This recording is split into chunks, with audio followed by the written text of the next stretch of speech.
আল্লাহর দিন কিন্তু সমস্ত মানবতার জন্য, মানবতাকে কল্যাণ দিতে এসেছে। আমি আপনাদের মাধ্যমে সারা দেশবাসীকে, বিশেষ করে কুষ্টিয়ার জনসাধারণকে আহ্বান জানাবো, আসুন আল্লাহর দেওয়া প্রিয় কোরআনকে আমরা বুঝি, আমরা অন্তরে ধারণ করি এবং বিবেক ঈমান অনুযায়ী আমরা পথ চলার সিদ্ধান্ত গ্রহণ করি। তাহলে আমাদের দুনিয়া হবে শান্তির, আখিরাত হবে মুক্তির। সাংবাদিক বন্ধুগণ, আপনাদের কলম আগে অবশ ছিল, মুখে একটা অদেখা তালা ঝুলানো ছিল। মন চাইতো লিখবেন সত্য কথা, সাদাকে সাদা বলবেন, কালোকে কালো বলবেন, কিন্তু আপনাদেরকে লিখতেও দেওয়া হতো না, বলতেও দেওয়া হতো না। যারা সাহস করে লিখেছেন, যারা সাহস করে বলেছেন, তাদের পরিণতি হয়েছে আমার দেশ পত্রিকার সম্পাদক জনাব মাহমুদুর রহমানের মতো। তাদের পরিণতি হয়েছে সংগ্রাম সম্পাদক প্রবীণ সাংবাদিক জনাব আবুল আসাদের মতো।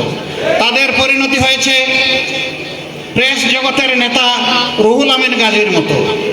তাদের পরিণতি হয়েছে শহীদুল আলমের মতো, ফটোগ্রাফার শহীদুল আলম সাহেবের মতো। আর কয়েকজনের পরিণত হয়েছে তাদেরকে দুনিয়া থেকেই বিদায় করে দেওয়া হয়েছে। একটু লেখলেই সাইবার একটা তাদেরকে জেলে টেনে নেওয়া হয়েছে, বেইজ্জত করা হয়েছে। নারী হোক পুরুষ হোক কোনো ক্ষমা নেই। আল্লাহর নবীকে বেইজ্জত করবে কোনো সমস্যা নেই, কিন্তু আমার নেতা নেত্রীর গায়ে সামান্য সূচের ঘা নয়, গোলাপপুরের পাপড়ির আঘাত আমি সহ্য করব না। এরকম অবস্থায় নিয়ে যাওয়া হয়েছিল দেশটাকে। তারা বলতেন যে শান্তিতে আছে। আমি তাদের সময় কয়েকটা জায়গায় বলেছি, হ্যাঁ দেশ শান্তিতে আছে, কবরস্থানের শান্তিতে আছে। কবরস্থানের জীবন্ত মানুষ বসবাস করে না, কবরস্থানে থাকে মৃত মানুষ, তাই সেখানে কোনো প্রতিবাদও নাই, দাবিও নাই, কাজেই কবরস্থান ঠান্ডা। বাংলাদেশকে ওই রকমই তারা শীতল করে দিয়েছিলেন। একটা জাতিকে তারা তাদের অন্তর থেকে রুহানিয়াত, তাদের যে জীবন সত্তা, সেটা ছিনিয়ে নেওয়া হয়েছিল। আমরা ছিলাম জীবন্ত রোবট। আল্লাহ তাআলা মুক্তি দিয়েছেন। এখানে সাংবাদিক বন্ধুগণের অবদান আছে। আমরা এখন থেকে অনুরোধ করব, আল্লাহ মুখ খুলে দিয়েছেন, এটা আর জীবনে বন্ধ করবেন না। আল্লাহ হাত মুক্ত করে দিয়েছেন, মুক্ত হাত দিয়ে আপনারা জাতির খেদমত করুন। আপনারা কালোকে কালো বলুন, সাদাকে সাদা বলুন। আমিও যদি কালো হই, আমাকেও ছাড়বেন না। ধরতে হবে, না ধরলেই জাতি আবার পথ হারিয়ে খাদে পড়ে যাবে। এবার খাদে পড়লে সেই গর্ত থেকে কবে কতকাল পরে উদ্ধার হবে আল্লাহ ভালো জানেন। এই জন্য মিডিয়া হচ্ছে ওয়াচ ডগ, তারা সব সময়কার অতন্দ্র প্রহরী। সেই প্রহরীর দায়িত্ব আল্লাহ তাআলা তাদেরকে পালন করার তৌফিক দান করুন। আমি শহীদ পরিবারের প্রতি আরেকবার কৃতজ্ঞতা জানাচ্ছি। সেই সাথে বর্তমান সরকারকে অনুরোধ করব, আপনারা আশা করি জনগণের আকাঙ্ক্ষাকে আপনারা অন্তরে ধারণ করে দেশ পরিচালনা করবেন। যত দ্রুত সম্ভব যে সমস্ত জায়গায় আগের সরকার আবর্জনা তৈরি করে গেছে, সেগুলা পরিচ্ছন্ন করে একটা সুষ্ঠু, গ্রহণযোগ্য এবং নিরপেক্ষ নির্বাচন আপনারা উপহার দিয়ে চিরদিনের জন্য এই জাতির কাছে আপনারা সম্মানিত হবেন, সেই আশা আমরা করি। যেন জাতি ন্যায় এবং কল্যাণের পথে জনগণের আকাঙ্ক্ষার আলোকে জাতিকে পরিচালনা করতে পারে, শাসন করতে পারে, সেই রকম দল অথবা গোষ্ঠী যেন ক্ষমতায় আসে। কিন্তু আমরা সেই সাথে এটাও বলতে চাই, কেউ যদি ইতিহাস থেকে শিক্ষা না নিয়ে ভুল করেন, একবার জেগে ওঠা যুবকরা ঘুমায় পড়বে না।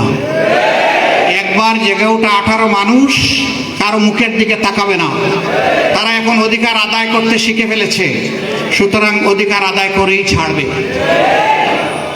সেই ব্যক্তি আমরাও যদি হই, আল্লাহ যদি আমাদেরকে ওই কাজের জন্য নির্বাচিত করেন, গ্রহণ করেন, আমাদেরকেও সাবধান হয়ে চলতে হবে। ভয় করতে হবে আল্লাহ তাআলাকে, সম্মান করতে হবে জনগণকে, এবং কোনো কিছুর ভিত্তিতে এই জাতিকে আর বিভক্ত করা যাবে না। বিভক্ত করে আমাদের সর্বনাশ করা হয়েছে। আমরা আলহামদুলিল্লাহ উন্নয়ন তো দেখেছি, ভিজিবল কিছু ব্রিজ হয়েছে, কিছু উড়াল সেতু হয়েছে, কিছু সড়ক হয়েছে, কিছু সুন্দর সুন্দর ভবন হয়েছে, কিন্তু আমাদের অর্থনীতি একদম ধ্বংস, ফুকলা হয়ে গেছে। আমাদের সাথে সমানতালে দেশের বাইরে যুদ্ধ করেছে প্রবাসীরা, তারা এই জালিম সরকারের হাতে আর রিমিটেন্সের কোনো অর্থই দিতে চায়নি। 2 দিন যাওয়ার পরে কোর্ট জোড় করে তখন তাদের কাছে কান্নাকাটি করতে হয়েছে, বাবুরা তোমরা ছেড়ে দাও, ধরে রাখো না, মুদ্রাগুলা দেশে পাঠাও। এদের কথা ওই প্রবাসীরা শুনেনি, কারণ তারা দেশে যখন আসতো পদে পদে লাঞ্ছিত হতো, কোথাও সামান্যটুকু তাদের কোনো সম্মানবোধ ছিল না। এখন আপনারা দেখতে পাচ্ছেন তারা দেশে এসে বলতেছে আলহামদুলিল্লাহ এবার নিজের দেশে এসেছি। এর আগে যেন মনে হতো যে আমরা রিফিউজি হয়ে অন্য কোনো দেশে গিয়েছি এবং রিফিউজির আচরণ আমাদের সাথে করা হচ্ছে। আমরা দোয়া করি এই অবস্থা যেন সামনের দিকে আরও বেশি উন্নত হয়, আরও বেশি জনবান্ধব হয়। আমরা তাদের কাছেও কৃতজ্ঞ, তারা বিদেশে থেকে সমানতালে আমাদের সাথে যুদ্ধ করেছেন। তাদের কিছু লোক এই সংগ্রামে শরিক হতে গিয়ে মিটিল মিসিং করেছেন, সংশ্লিষ্ট দেশ তাদেরকে গ্রেফতার করে শাস্তি দিয়েছে। আমরা উপদেষ্টা মণ্ডলীকে বলেছি দ্রুত তাদেরকে ছাড়ানোর চেষ্টা করুন এবং সম্মানের সাথে তাদের পুনর্বাসিত করুন।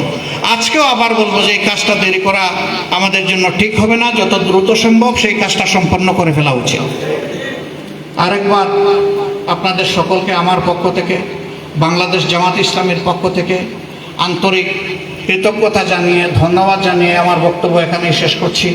আল্লাহ রাব্বুল আলামিন এই জাতির উপর রহম করুন, আল্লাহ রাব্বুল আলামিন শান্তির ফয়সালা নাজিল করুন।